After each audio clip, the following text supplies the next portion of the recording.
इमाम शिबली रहमतुल्लाह ताला अलैह का मशहूर वाक़या है।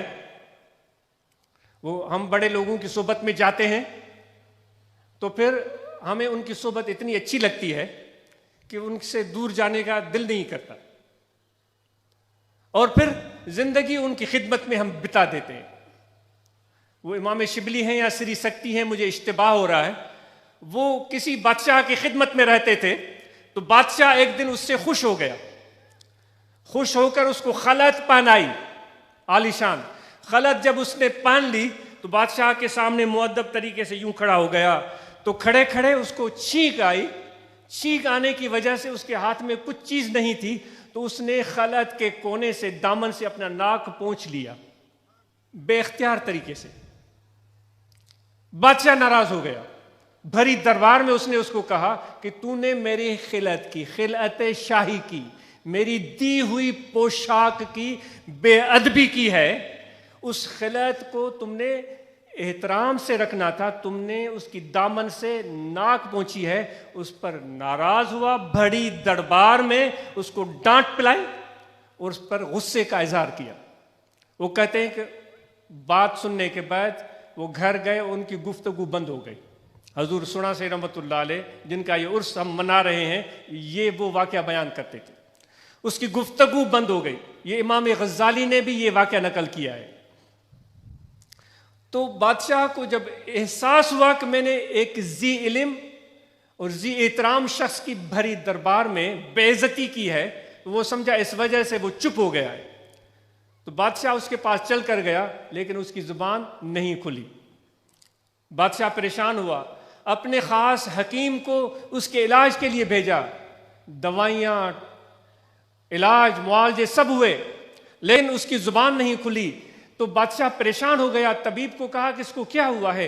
तबीब ने कहा कि इसको कोई बहुत ज्यादा दुख पहुंचा है, शॉक में है, इसलिए ये बोल नहीं पा रहा है। शायद वो जब गम की कैफियत से निकलेगा तो फिर बोलेगा। कहते हैं 40 दिन तक वो बिल्कुल गुमसुम रहे, बोल नहीं पाते थे। जब बोलने के काबिल हुए तो बादशाह ने उनको बुला भेजा और पूछा कि क्या हुआ, नाराज हो गए हो, डांट तुम्हें कड़वी लगी, गुस्सा आ गया। शिबली की आंखों से आंसू रवा हो गए, वो रोने लगा। उसने कहा बादशाह सलामत, ये बात नहीं है। उसने पूछा फिर क्या हुआ। उन्होंने कहा कि बादशाह सलामत, एक सोच मुझे तड़पा रही है, एक बात मुझे रुला रही है, उसने मेरे दिल में घर कर लिया है। बादशाह ने पूछा वो क्या बात है।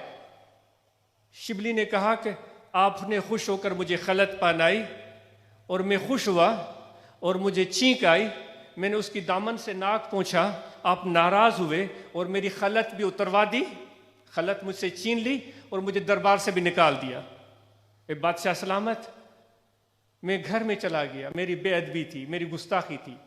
मेरे दिल में ख्याल आया कि एक बादशाह जिसकी वक्ती हुकूमत है, इतना गैरतमंद है, उसको अपने इनाम की इतनी शनास है, लेकिन जिस रब्बुल आलमीन ने मुझे पैदा किया है, जिसने मुझे ये हसीन शक्ल दी है, ये खूबसूरत जिल्द दी है, आंखें दी हैं, नाक, जुबान, कान, हाथ और पाँव दिए हैं, मैंने उनके इन दी हुई नेमतों की कितनी बार नाकदरी की है, लेकिन मुड़कर एक बार भी उसने मुझे डांटा नहीं।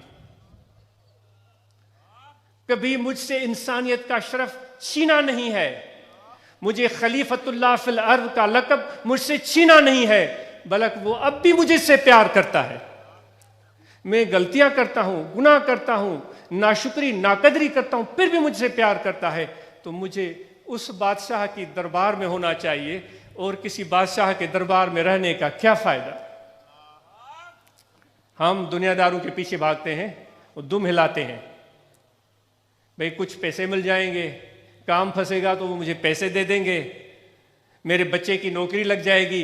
ए मेरे भाइयों, जो खुदा के दर पर घुटने टेक के बैठ जाता है, उसको किसी मालदार की जरूरत नहीं होती, किसी अमीर की सामने झुकने की जरूरत नहीं होती।